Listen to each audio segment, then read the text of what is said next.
총선 전까지 여러분 대통령, 법무부, 검찰 한 통속이었죠. 한 팀이었습니다. 그 정점에는 윤석열이 있었고요.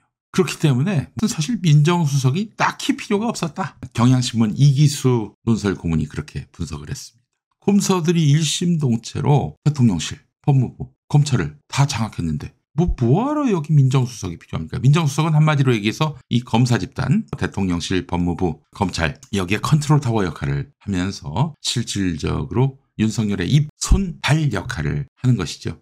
근데 대통령 정점으로 대통령이 지시만 하면 다 돌아가니까 또 법무부 장관은 누구였습니까? 한동훈, 검찰총장 이원석.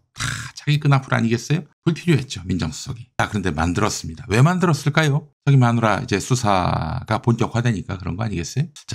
그래서 김주현 민정수석이 선임되고 불과 며칠 안 돼서 서울중앙지검장 바뀌었고요. 서울중앙지검 김건희 수사 라인이 전격 교체됐습니다. 와, 대단했죠. 사실 여러분, 전에도 제가 방송에서 말씀을 드렸습니다. 송경호하고 지금 용산 대통령실하고 갈등을 빚고 있다고 총선 때 제가 말씀을 드렸어요. 들으신 분들은 기억하실 텐데 2월에 또 이미 저기서 보도가 됐어요. 채널A에서. 송경호 서울중앙지검장이 도이치모터스 주가 조작 사건과 관련해서 김건희 아직 수사도 안 했어요. 나머지 공범들은 다 이미 수사가 끝났고 기소가 됐고 재판에 넘겨졌고 1심이 나왔습니다. 일부는 계속 구금 상태고 교정시설에 구치소에 일부는 또 풀려났는데 대부분 유죄예요. 그럼 당연히 김건희도 수사가 끝났고 김건희도 당연히 정상적인 절차라면 이미 뭐 감옥에 있거나 혹은 유죄 상태에서 감옥 밖에 있거나. 근데 지금 한 혐의를 보니까 아주 깊이 개입했더만요. 감옥에 있을 가능성이 대단히 높습니다. 그런데 김건희는 수사도 안 했어요. 이게 검찰에게는 어마어마한 그런 부담이 부끄러움이었습니다. 그래서 송경호 중앙지검장이 빨리 수사를 종결했으면 좋겠다. 그러니까 김 여사가 한번 좀 나오셨으면 좋겠다. 이렇게 얘기를 한 모양이죠. 용산 대통령실에서 난리가 났습니다. 너 좀 미쳤냐? 이런 반응을 샀습니다. 그런 와중에 법무부 장관이 교체됐던 거 아니에요? 박성재가 그래서 서울중앙지검장 바꾸려고 했어요. 그랬더니 이원석이가 막았어. 검찰총장이. 나를 차라리 제거하라. 뭐 이런 식으로 나왔던 것이죠. 그런데 민정수석이 들어서고 곧바로 서울중앙지검장 송경호 아웃됐고 김건희를 수사하는 김창진 1차장과 고영곤 4차장. 김창진 1차장은 명품백 수수 사건, 그리고 고영곤 4차장은 도이치모터스 주가 조작 사건. 이거 지금 수사하고 있는데 다 바뀌었습니다. 이 두 사람만 바꾸면 너무 표가 나니까 박현철 2차장, 김태은 3차장도 자리를 옮기게 된 것이죠. 지검장 밑에 1차장, 2차장, 3차장, 4차장이 있는데 싹 다 갈렸어요. 김주현 민정수석은 말이죠. 여러분, 검찰과장, 검찰국장을 거친 그야말로 검찰의 그 인사통, 기획통입니다. 검사 인맥을 꿰뚫고 있다라고 해도 과언이 아닙니다. 그런 김주현을 용산으로 불렀을 때는 이미 그림이 다 그려진 것이죠. 그렇다면 윤석열이는 왜 김주현을 불러 임명되자마자 이렇게 서울중앙지검 싹 물갈이 하게 했을까? 그리고 그 자리에 누가 갔습니까? 누가 갔어요? 이번에 간 사람이 누굽니까? 서울중앙지검장으로 전주지검장 했던 누구예요? 앞으로 뉴스에 많이 나올 사람입니다. 이창수를 갖다 앉혔죠. 이창수가 누구였습니까? 전주지검장 때 문재인 전 대통령 전사위죠. 전사위의 그 비위 혐의를 수사했고, 그리고 이미 경찰에서 불송치로 끝났던 성남FC 사건, 이거 다시 수사하게 해서 이재명 대표를 기소하게 한 성남지청장일 때 했던 일이죠. 이창수를 이번에 서울중앙지검장에 갖다 앉혔습니다. 여러분, 이 인사를 어떻게 해석할 수 있을까요? 이창수 보고 건을 만들란 얘기죠. 괜히 송경호 미워가지고 이창수 갖다 앉힌 게 아니라 이창수한테 어떤 미션이 내려간 거예요. 이 점 감안해야 합니다. 지금 윤석열이가 말이죠. 이재명 대표한테 아주 달달하게 스윗가이 같이 그렇게 대하잖아요. 이제 오늘 퇴원했습니다마는 입원할 당시에 연락을 해가지고 잘 치료받으시라 이렇게 위문 전화까지 했던 윤석열 아닙니까? 여러분, 윤석열이가 그게 진심일까요? 진심으로 여긴다면은 바로 여러분은 정치 저관여층이 되는 것입니다. 절대 그렇지 않습니다. 윤석열 머리에 앞으로 6개월, 1년 후에 그 미래까지 다 그려져 있다는 점, 이거 잊지 마시기 바라겠습니다. 일단 이원석 검찰총장은 말이죠. 어느 검사장이 오더라도 수사팀과 뜻을 모아서 일체의 다른 고려 없이 오로지 증거와 법리에 따라서만 원칙대로 수사할 것이다, 이렇게 얘기를 했습니다. 그건 이원석 검찰총장 당신 생각이고, 아니 이 수족이 다 잘렸는데 대검 중수부 같은 직할팀이 대검에 없는데 이원석이가 무슨 수로 이 지금 국민의 초미의 관심사인 김건희 수사를 독려할 수 있겠어요? 뒤에서 추동할 수 있겠어요? 못하지. 못해. 자, 지금 윤석열은 그 수사하지 말라라고 아주 이 삼척동자도 알만큼의 시그널을 보냈어요. 그렇잖아요, 여러분. 정말 최대의 위기입니다. 누차 말씀드렸지만은 이원석이는 자기가 이제 임기 종료 9월 이전에 그냥 이 사건을 다 털어버리려고 했었어요. 근데 이제 말씀드렸잖아요. 정치와 수사는 생물이라고. 뭔가 수사했다가 나오면 그거는 막을 수가 없어요. 더 그때부터는. 그러니까 사실은 그걸 내다본 칼잡이 윤석열이가 다 아는 거지. 그냥 원석이가 말이야. 사실 당신 어떻게든 빨리 이런 도이치모터스니 디올백이니 이 건에서 헤어나올 수 있도록 하기 위해서 형식적으로 수사하는 거야. 그러니까 좀만 참아. 내가 원석이한테는 얘기할게.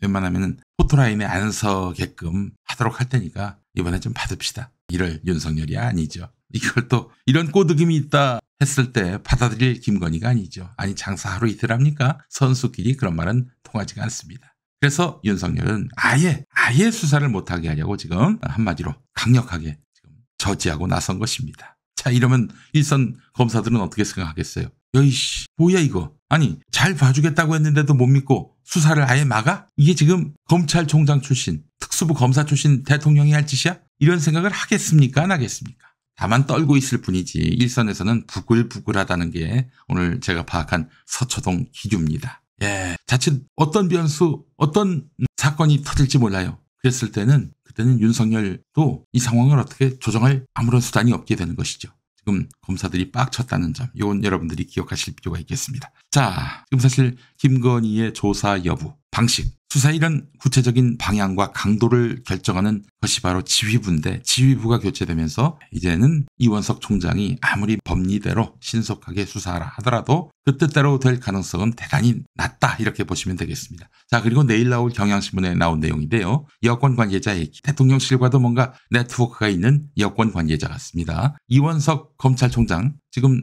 한마디로 윤석열 대통령한테 단단히 찍혔는데 그렇다고 나가라고도 할 수 없는 것이다. 그래서 이원석이가 안 나간다고 하면은 그렇다고 대통령이 나가라고 할 수는 없는 거 아니겠어요? 임기는 보장될 것이다. 자, 이 부분이 중요합니다. 임기는 보장될 것이다. 다만 본인이 부담은 감수해야 할 것이다. 자, 여러분 이게 무슨 얘기일까요? 무슨 얘기일까요? 제가 이 깡패 같은 조폭 같은 검사 집단에서 보스한테 눈밖에 난 사람이 어떤 고초를 겪게 되는지 당장 머릿속에서 떠오르는 것은 캐비넷이 열린다. 뭐 이 정도인데 그것만은 아닌 것 같아요. 지금 기류를 보니까 이원석 이렇게까지는 우리가 편하게 중앙지검장 날리고 1, 2, 3, 4차장 다 날렸는데 또 이 상황이 되도록 뭐 느끼는 바가 없어? 생각되는 바가 없어? 이렇게 지금 압박하고 있는 상황 아니겠어요? 그럼에도 불구하고 이원석이가 계속 기겁게 신속하게 법리대로 수사하라 이렇게 얘기한다면 엄청난 후폭풍이 있을 것이다 라고 지금 경고하고 있는 것입니다.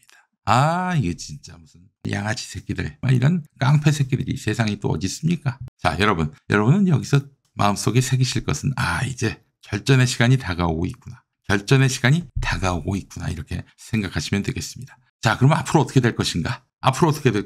제가 또 취재를 했습니다. 이번엔 용산 쪽을 취재했습니다. 여러분 이 얘기 처음 들으실걸요? 예. 자, 일단 검찰에서는 안 부를 수는 없어요. 지금 이렇게까지 천명을 했는데 안 할 수는 없거든요. 그 상황을 윤석열도 분명히 머릿속에 헤아리고 있을 겁니다. 자, 그럼 어떻게 하느냐? 언제 나오시라라고 딱 소환 일정이 통보된단 말이죠. 그러면 어떻게 나오느냐? 용산 대통령실 어떻게 나올까요? 갑자기 나오라고 한 날에 해외 순방 일정이 딱 결정이 됩니다. 하필 검찰에 출석하라고 한 그날에 해외 순방 일정이 딱 결정이 돼요. 자, 이렇게 나오면서 대통령실은 이렇게 검찰에다가 통보합니다. 서면 조사로 하자. 여러분, 서면 조사가 뭡니까? 서서 하는 조사가 아닙니다. 서면 조사, 종이로, 문서로. 그러니까 다 뭐 민정수석이나 누군가가 대신 써주겠죠.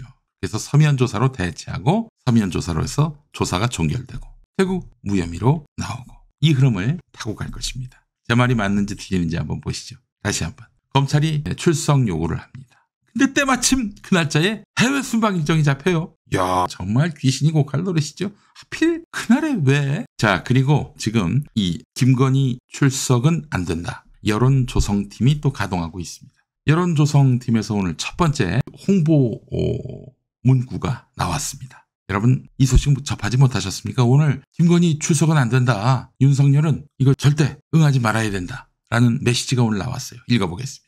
자기 여자 하나 보호 못하는 사람이 5천만 국민의 생명과 재산을 지킬 수가 있겠어요. 당신이라면은 범법 여부가 수사 중이고 불명한데 자기 여자를 제자리 유지하겠다고 하이에나 떼들에게 내던져 주겠어요. 네, 누구냐고요? 홍준표. 홍준표가 오늘 그런 말을 했죠. 자기 여자 하나 보호 못하는 사람이 5천만 국민의 생명과 재산을 지킬 수 있겠습니까? 당신이라면 범법 여부가 수사 중이고 아직 불명확한데 자기 여자를 제자리 유지하겠다고 하이에나 떼들에게 내던져 주겠습니까? 아유, 준표 형, 왜 이렇게 됐어요, 사람이?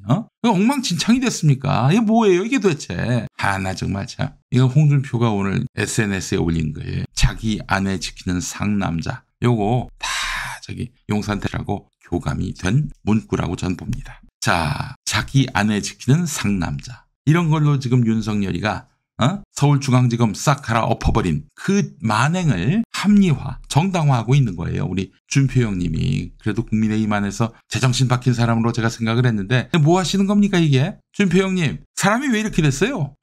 정말 참. 아니, 딸랑딸랑 도지 적당히 해야지. 이게 도대체 뭐 하는 짓입니까 이게? 그래서 여러분, 검찰에서 6월쯤 출석 요구가 나올 것이고 그러면은 대통령실에서 바로 어쩌지? 그날 해외 순방이 잡혔는데 이렇게 나올 것입니다. 여러분, 딱 그렇게 머릿속에 새겨두시고 한번 지켜보시죠. 여러분, 윤석열이가 지금 자기가 퇴진 요구를 받을까 봐 전전긍긍하고 있다는 거 알고 계시죠? 이미 작년에 어디 가서 탄핵 운운했잖아요. 자기 입으로. 오늘도 보니까 정권 퇴진운동 이 말을 했습니다. 보니까 이로움을 누리게 되는 사람들은 거기에서 별로 인식을 못하고 조금 나아지는 걸 잘 못 느끼지만 뭔가를 빼앗기는 쪽에서 정권 퇴진 운동을 하게 되는 것이다. 뭔가를 빼앗기는 쪽에서 정권 퇴진 운동을 하게 되는 것이다. 네, 정권 퇴진 운동. 이걸 입에 올렸다는 것만으로도 지금 윤석열이가 이 정권 퇴진 운동, 정권 퇴진 요구를 받을까 봐 전전긍하고 있구나라는 것을 알 수가 있는 것입니다, 여러분. 네, 그래요.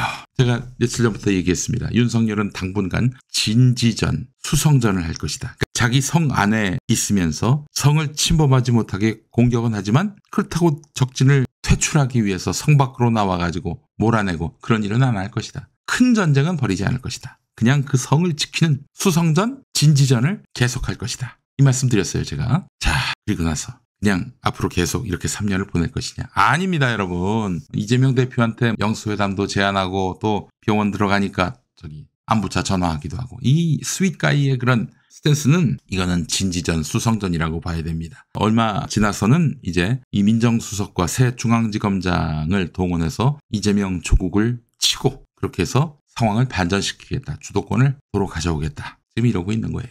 제 말이 맞는지 틀리는지 여러분 한번 보십시오. 근데 진짜 이 자기가 기대했던 상황대로 되지 않고 만약에 김건희가 구속될 상황까지 간다. 눈에 보인다. 그럴 경우에는 계엄령 가능하다고 봅니다. 자, 그럴 때는 어떻게 하느냐.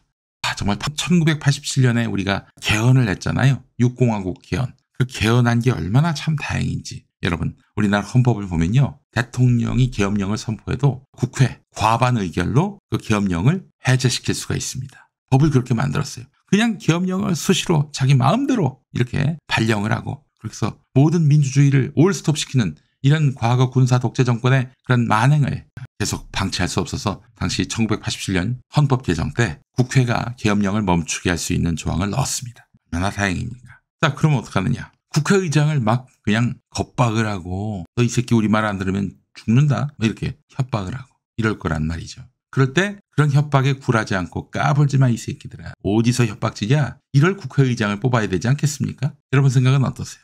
여러분, 그렇다면 국회의장 누가 돼야 합니까? 그렇게 될 경우에 만약에 계엄령이 선포됐단 말이죠. 계엄령을 풀어야 하는데 국회의장을 협박할 거란 말이죠. 이럴 때 누가 국회의장이어야 그런 협박에 굴하지 않고 계엄령을 풀 수 있을까요? 뭐라고 얘기하지 않았습니다. 여러분, 이거는 한번 여쭤봅시다. 만약 그때 국회의장이 김진표라면 어떨까요? 물을만하지요. 자, 그래서 정말 우리 민주주의가 살 길은 윤석열과 싸우는 것이고 우리 국회가 국민을 지키는 길은 윤석열과 싸울 줄 아는 국회의장이어야 합니다. 지금 국회의장 후보로 나오고 있는 우원식 의원 그분도 괜찮은 분이라고 보지만은 윤석열과 싸운 이력이 없어요. 이분이 안타깝고 아쉽고 그렇습니다.